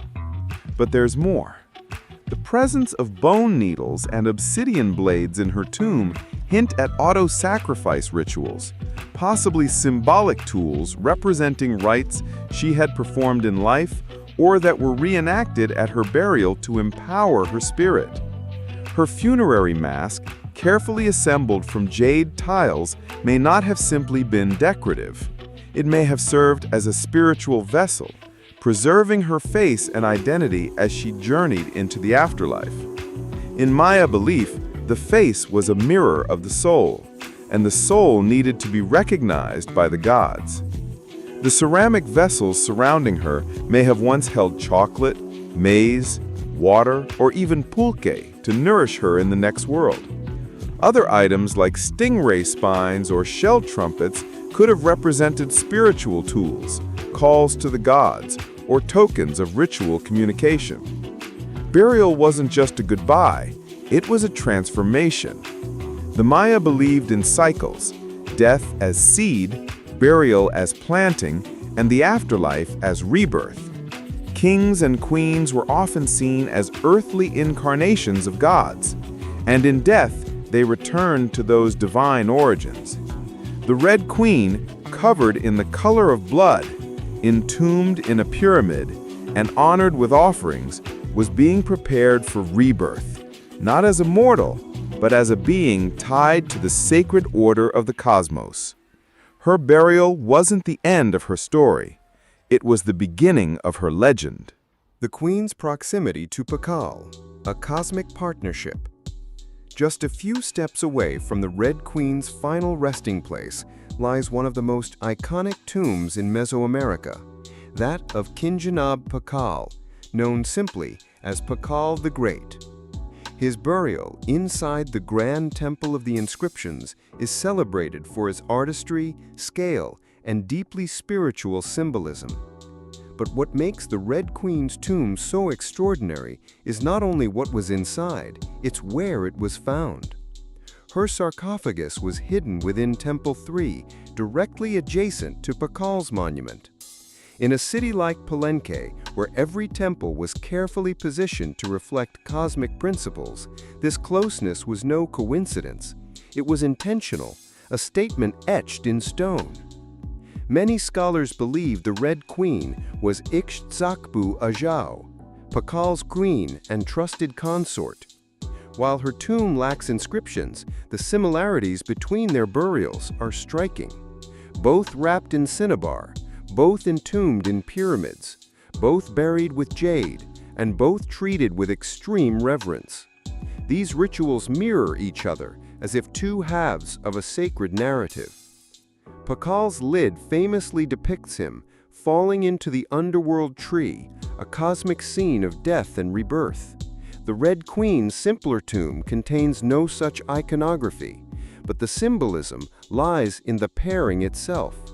If Pakal represented the sun, journeying through the underworld at night to rise again, then the Red Queen may have represented the moon, the feminine force that follows its own mysterious path in the sky. Together, they embodied a cosmic duality, masculine and feminine, king and queen, sun and moon, order and ritual. In Maya mythology, rulership was not singular, it was relational. Harmony in the cosmos required balance, and that balance extended into the dynastic court. By placing the Red Queen beside Pakal, the Maya were preserving not just a marriage, but a cosmic partnership. Their proximity and death may have mirrored their roles in life. A queen not behind, but beside her king, sharing not just a throne, but a legacy. In their tombs they speak without words. Two souls wrapped in cinnabar and stone, joined across eternity, one of history's most sacred silences. The Red Queen's enduring legacy, nameless but not voiceless. Though her name was lost to time, the Red Queen of Palenque endures not as a forgotten relic, but as one of the most enigmatic and powerful women of the ancient world. Her tomb, sealed for over 1,300 years, now whispers across centuries, inviting questions that echo louder with every discovery. She represents a mystery that still resists full understanding. We may never know exactly who she was. No glyph carved her name. No stela told her story. And yet the care in her burial, the richness of her offerings, the symbolism of her crimson-drenched bones, all speak of a woman profoundly important, not merely as a wife or consort, but as someone who held real influence, spiritual weight, and royal blood. Today, the Red Queen forces us to reevaluate assumptions. She's a reminder that in the ancient Maya world, women were not silent. They led rituals, governed cities, and shaped dynasties. While kings like Pakal have long taken the spotlight, the Red Queen's re-emergence reminds us that power did not belong to men alone. It flowed through mothers, queens, priestesses, and visionaries. Her legacy is more than the treasures she left behind. It's the conversation she started among archaeologists, historians, artists, and storytellers. Every jade bead, every layer of cinnabar, every architectural choice in Temple 3 tells us something deliberate. This woman mattered. And perhaps that's the most extraordinary part of her story. Not what we know, but what we still don't. The Red Queen teaches us that history isn't just a collection of facts. It's a living puzzle, a shared human longing to connect with the past. In that sense, her legacy is still unfolding. She lies wrapped in red, the color of life and sacrifice, of blood and rebirth. Her face, once hidden behind a jade mask, now stares back at us through science, art, and wonder. She remains nameless, but not voiceless, mysterious, but not forgotten. The Red Queen may have ruled a kingdom in life, but in death she rules something greater, our imagination. Her tomb was sealed in stone. Her story was written in silence. And still, somehow, she speaks. Frida Kahlo, birth of an icon in the Blue House. Frida Kahlo was born on July 6, 1907, in the vibrant district of Coyoacán, then a village on the outskirts of Mexico City. Her childhood home, La Casa Azul, or the Blue House, was filled with color, contradiction, and quiet strength. It would later become a sanctuary, a battleground, and a museum to one of the most iconic artists of the 20th century. Frida was the third of 4 daughters born to Guillermo Kahlo, a German-Hungarian photographer, and Matilde Calderón, a devout Catholic of indigenous and Spanish descent. Her parents were opposites. Guillermo, reserved and intellectual; Matilde, religious and emotionally distant. Frida would inherit her father's introspection and artistic eye, but also her mother's fierce resilience. As a child, Frida was imaginative, outspoken, and bold. She read voraciously and asked questions most adults didn't want to answer. But at the age of 6, she contracted polio, which left her right leg thinner and weaker than the other, a physical difference she tried to mask with long skirts, but never allowed to limit her spirit. The illness left her bedridden for months and isolated from other children. During this time, she grew close to her father, who encouraged her to exercise, ride bicycles, and stay mentally sharp. Unlike most girls of her time, Frida didn't aspire to become a wife or a homemaker. Her goal? to become a doctor. She enrolled in the prestigious National Preparatory School in Mexico City at age 15, one of only a handful of girls accepted. There she stood out, not just for her intelligence, but for her rebellious wit, radical thinking, and unique sense of style.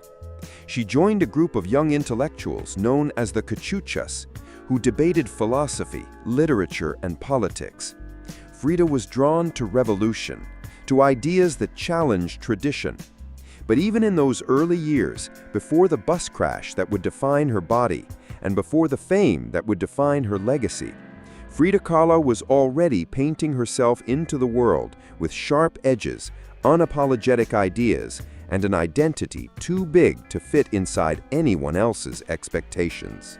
She wasn't just growing up in Coyoacán. She was preparing to remake herself entirely. The defining crash, pain, plaster, and the birth of an artist. On September 17, 1925, Frida Kahlo's life was split in two: the girl she had been and the woman she was forced to become. That afternoon, she boarded a wooden bus with her boyfriend, Alejandro Gomez Arias, after school. They were laughing, teasing each other, and probably arguing. Frida never did anything halfway. But moments later, the bus collided with a streetcar, and in an instant, her future unraveled into pain, metal, and silence. The crash was horrific. The streetcar crushed the bus against a wall, splintering wood and flinging passengers. Frida was impaled by an iron handrail. It entered her left hip and exited through her pelvis. Her spinal column fractured in 3 places. Her right leg shattered. Her foot dislocated. Her collarbone and ribs were broken. Her shoulder was dislocated. Her abdominal was pierced. She was just 18 years old. A man covered her with a borrowed overcoat. Someone else noticed her body was sparkling, not from blood, but from the gold powder she had been carrying in a pouch. It had exploded on impact, dusting her broken form in what looked like glittering ash. Frida was taken to the Red Cross hospital and underwent numerous surgeries over the following months. She spent weeks in a body cast, flat on her back, immobile, writhing with infection and uncertainty. The future she had imagined of becoming a doctor slipped further away with every passing day. But in that stillness, something began to stir. Her father gave her brushes. Her mother rigged a special easel to hang above her bed. A mirror was placed on the canopy so she could see herself. And there, lying in plaster and agony, Frida began to paint. First out of boredom, then out of obsession. Her first subjects were her own reflection, because she was all she had. But what emerged wasn't vanity, it was survival. The crash had broken her physically, but it had also opened a door into her own mind, her own body, and eventually into the surreal language of pain and identity that would define her art. The girl who wanted to heal others now began healing herself, one brushstroke at a time. The language of pain. Art as autopsy. As Frida Kahlo lay encased in plaster and steel, a body fighting itself with every breath, she began to paint. What started as a form of therapy soon became a language, and that language was deeply personal, brutally honest, and often hard to look at, which was precisely the point. Frida didn't paint pretty flowers or polite landscapes. She painted pain, her pain, physical, emotional, and existential. Her first subjects were self-portraits, not because she was vain, but because, as she famously said, "I paint myself because I'm so often alone and because I am the subject I know best." Her early works were small in scale, painted on tin or wood panels, inspired by Mexican retablos, devotional paintings meant to tell stories of suffering and miracles. Frida turned this tradition inward. Her body became the canvas, her emotions became the altar. She painted herself as split, as pierced, as bleeding. In one painting, she is impaled by nails like a modern-day martyr. In another, she floats in a barren landscape, tethered to a broken column, a metaphor for her shattered spine. She painted herself weeping, fractured, decapitated, and bare, but never passive, always watching. Her pain was not sanitized. She painted the ugliness of trauma with beauty, defiance, and even humor. Each piece was a reclamation of her body, her experience, and her identity as a woman in a world that often tried to define her. But Frida wasn't just telling her story. She was inventing a new kind of visual narrative, one that blended Mexican folk art, surrealism, medical illustration, and symbolism. Her paintings became dreamlike autopsies of her soul, framed in color, culture, and myth. By the time she recovered enough to walk again, albeit painfully, Frida was no longer the girl who had wanted to be a doctor. She was an artist, and her art was unlike anything anyone had seen. She had taken the worst thing that had ever happened to her and turned it into a source of creation. Frida Kahlo didn't just paint her pain. She made the world look at it. And in doing so, she turned suffering into a sacred act of self-expression. The tempestuous duo, Frida and Diego Rivera. In 1928, still recovering, still painting, and just 21 years old, Frida Kahlo met the man who would become the most profound and turbulent relationship of her life, Diego Rivera. He was 20 years her senior, already Mexico's most famous painter. Massive in both stature and presence, Rivera was a giant of Mexican muralism, known for his sweeping, politically charged frescoes that told the story of the Mexican people. Frida had seen his work before. She admired it, but now she wanted his opinion of her work. She brought her paintings to him at the Ministry of Education, interrupting his scaffolded work to ask bluntly, "Do I have talent?" Diego took one look and said yes, and not just out of kindness. He recognized in her something rare, an unfiltered voice, raw and unpretentious, full of rage, irony, pain, and beauty. They began a relationship that was as consuming as it was creative. Frida once said, "I suffered 2 accidents in my life, one in which a streetcar knocked me down. The other was Diego." They married in 1929, an odd pairing to outsiders. Diego, massive, unfaithful, politically famous. Frida, sharp-tongued, fiercely independent, already walking with a cane. Her parents called it a marriage between an elephant and a dove. Their bond was passionate but chaotic. Diego supported her art and encouraged her growth as a painter, but he was also endlessly unfaithful, even with Frida's own sister, Cristina. Frida was devastated, and in return, she took lovers of her own, both men and women, including rumored affairs with Leon Trotsky and painter Georgia O'Keeffe. They divorced in 1939, then remarried a year later with different terms. This time, Frida would keep her autonomy, her home, her money, her name.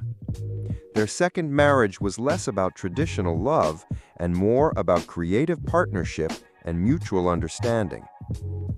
Despite the betrayals and the heartbreak, Diego remained a constant force in Frida's life. He challenged her, he wounded her, but he also believed in her as an artist, as a revolutionary, and as a woman who could redefine what painting could be. Together, they were not peaceful, but they were legendary. Abroad and transformed, pain as resistance. In the 1930s, Frida Kahlo followed Diego Rivera on a journey north to San Francisco, Detroit, and New York City as he completed high-profile mural commissions.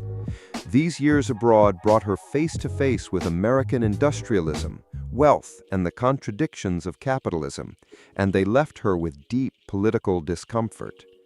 Frida was a proud Mexican nationalist, a committed communist, and an admirer of indigenous traditions. The opulence she witnessed in the United States, especially while the Great Depression ravaged much of the country, only deepened her sense of disillusionment. In letters home, she mocked the culture's materialism and obsession with appearances. She missed the grit, color, and contradiction of Mexico. While Diego painted enormous murals on factory walls, Frida began to paint smaller, quieter revolutions, deeply personal works on tin and canvas. Her style solidified, sharp, surreal, emotional, and intimate. It was during this time that she produced some of her most iconic self-portraits. Frida didn't just paint herself for vanity, she painted herself to survive. Her identity became her landscape. With her body constantly in pain from her accident, multiple surgeries, and a failed pregnancy in Detroit, she turned inward. Her portraits showed her bleeding, fragmented, exposed, yet her face was always calm, always direct, unapologetic. One of her most powerful works, Henry Ford Hospital, shows her lying on a hospital bed, crying, surrounded by floating symbols of loss, a fetus, a snail, medical equipment, a cracked pelvis. It was raw, graphic, and deeply emotional, a canvas that bled with truth. Back in Mexico, Frida immersed herself in leftist politics. She and Diego welcomed Leon Trotsky into their home while he lived in exile.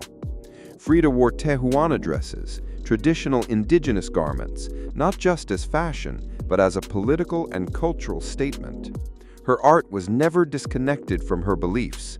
Her identity, her body, and her ideology all intertwined in her work.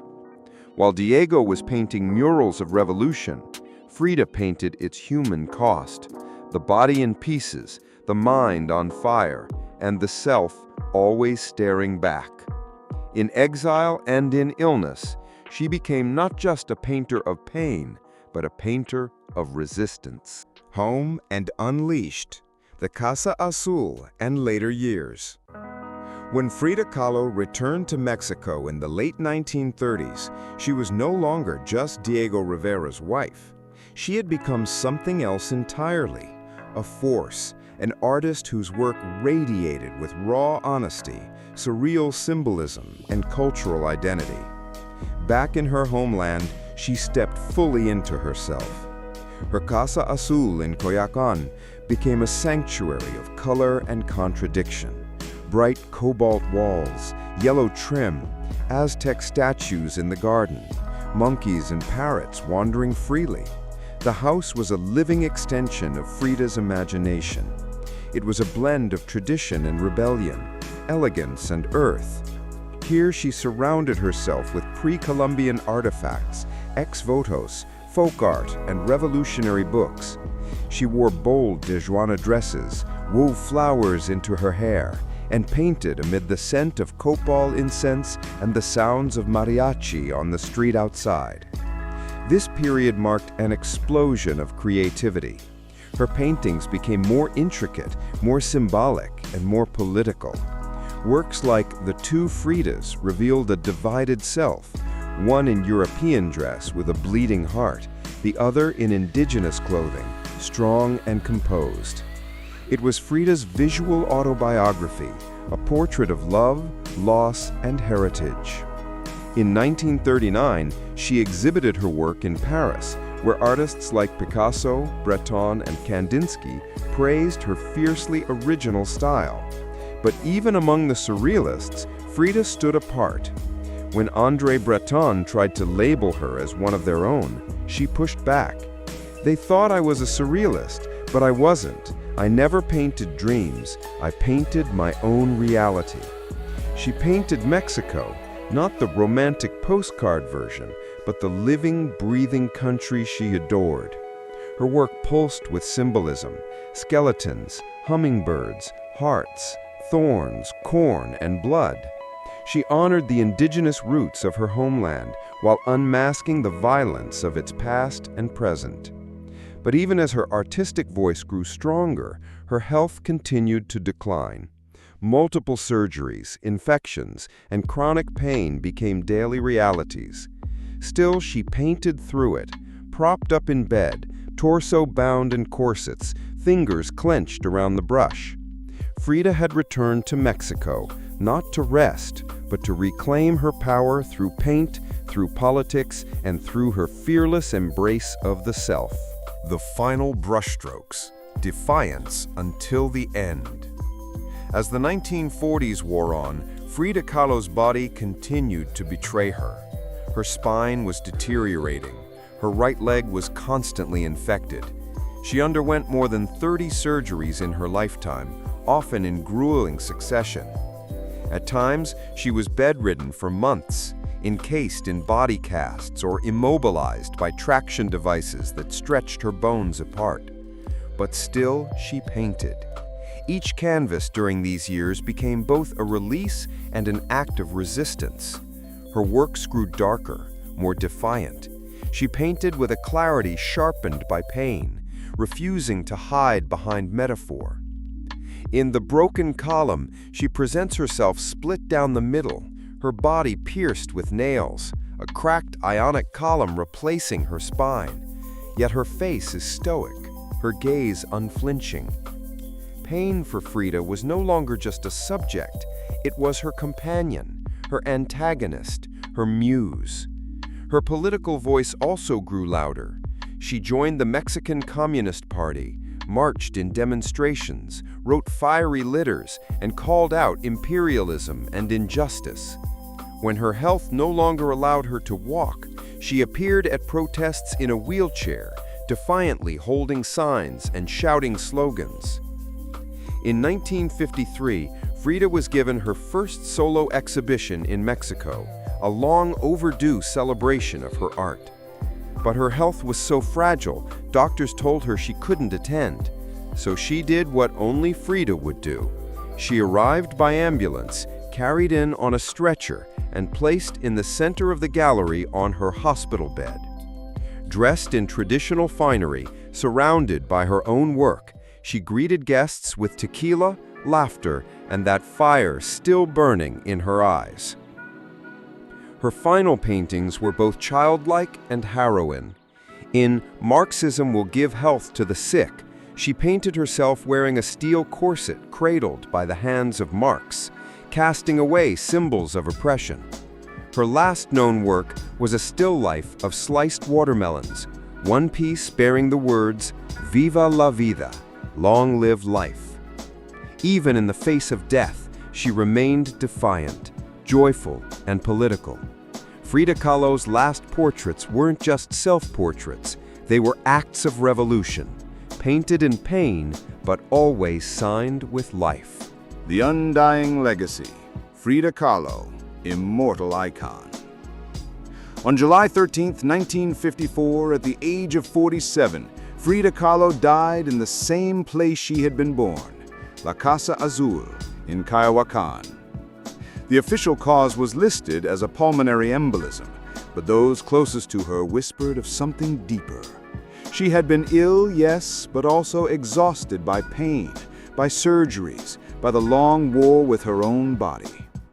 Just days before, she had attended a political protest against the CIA coup in Guatemala. Weak and wheelchair-bound, she insisted on going, her clenched fist raised in the air. Revolution remained her final heartbeat. Her last diary entry was brief but piercing. I hope the exit is joyful, and I hope never to return. Frida's funeral was held at the Palacio de Bellas Artes, Mexico's most prestigious cultural institution. Her body, draped in the red flag of the Mexican Communist Party, was watched over by friends, family, artists, and revolutionaries. Diego Rivera was inconsolable. He called her the greatest love of his life, even as his betrayals had nearly broken her. But in the years that followed her death, something extraordinary happened. Frida Kahlo refused to disappear. At first, her name was whispered only in art circles. Her works weren't easy to categorize, too political for surrealists, too surreal for traditionalists. But slowly, her image, her story, and her defiance began to resonate. Through the 1970s and 1980s, as feminist scholars and activists reclaimed forgotten voices, Frida's became louder. She wasn't just a painter anymore. She was a symbol of pain turned into beauty, of feminism born through resistance, of Mexican identity celebrated without apology, of queerness, disability, revolution, and authenticity. Her face, unibrow, direct gaze, flowers in her hair, all instantly recognizable. But what makes her legacy powerful isn't just that people know her face, it's that they recognize the truth behind it. Frida didn't try to be flawless. She didn't fit into boxes. She wasn't conventional, and she didn't care to be. In a world that demands perfection, she gave us realness, raw, messy, vibrant, angry, joyful, contradictory realness. She celebrated what made her different, her disability, her queerness, her politics, her culture, and turned it into art that transcended borders and decades. She's become more than an artist. She's a global symbol of defiance, feminism, cultural pride, and creative resistance. For queer communities, she's a fearless bisexual icon who lived openly and unapologetically in a time that demanded silence. For women, she's a reminder that power doesn't require permission. For disabled artists, she's proof that pain can fuel the brush, not stop it. And for Mexico, she's a daughter reclaimed, fierce, folkloric, and forever part of the national soul. Her paintings, once dismissed as too strange or too personal, are now among the most revered in the world. Works like The Two Fridas, self-portrait with thorn necklace and hummingbird, and The Broken Column aren't just seen, they're felt deeply by anyone who has ever suffered and needed to turn that suffering into something sacred. She lived in the margins and turned them into center stage. She embraced contradiction, a communist who wore gold, a woman betrayed who loved again, a body in pieces with a soul unbreakable. And through it all, she painted, not just with color, but with conviction. Frida Kahlo never asked to be a symbol. She simply told the truth about herself, and in doing so, told the truth for millions of others who had never seen themselves reflected in art before. Now, when we see her face, we see courage, we see color, we see resistance. We see Frida, not gone, but immortal.